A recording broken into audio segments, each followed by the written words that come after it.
You didn't ask, but here are 3 books about war. The first book about war is the aptly titled War by Sebastian Junger. This came out in 2010, and I read it in one sitting on a 15-hour flight to, so I don't remember where. It's somewhere far enough that it took 15 hours to fly there. This is Sebastian Junger's on-the-ground account of following a single platoon for over a year in the most dangerous outpost in Afghanistan. It touches on trauma and homesickness and highlights both the terrifying and mundane aspects of life on a foreign military base. There's a part in this where he talks about sitting at a cafe back at home after having spent a year in a war zone. And the sight of 2 men carrying a mattress and the way it drooped in the middle made him think of all the dead bodies he'd seen carried the same way. At which point he had a massive panic attack, which up until then had been delayed. This is a fantastic read if you want to better understand the people in your life who've served in the military, or if you're just trapped on a plane for 15 hours. The next book I have for you is The Bomber Mafia by Malcolm Gladwell. I read this earlier this year, and I honestly have never felt dumber. Books like this are humbling because they remind me of all the technological advancements I take for granted and how we'd all still be living in caves if everyone were only as smart as me,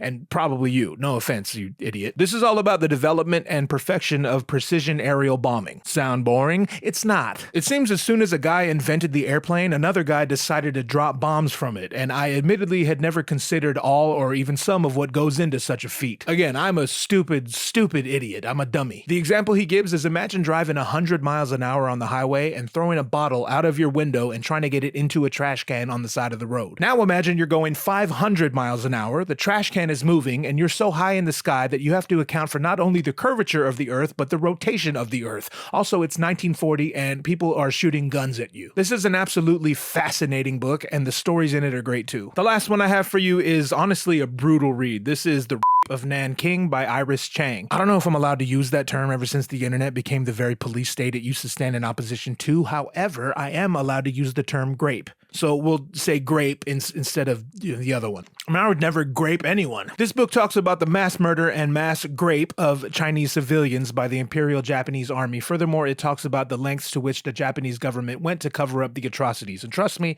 they're atrocious. In fact, researching this book was such a traumatic experience that sadly Iris Chang ended up committing another word I'm probably not supposed to use on the internet. It honestly feels a little weird saying this book is awesome considering the subject matter, but it's about so much more than a brutal massacre. It touches on human nature and the horrible things human beings are capable of, especially in groups, especially when that group holds 1,000-year-old traditions. Again, I can't overstate it, this is a taxing read, but it's one of the most informative and, dare I say, most impactful books I've ever read. Those are 3 books about war. Okay,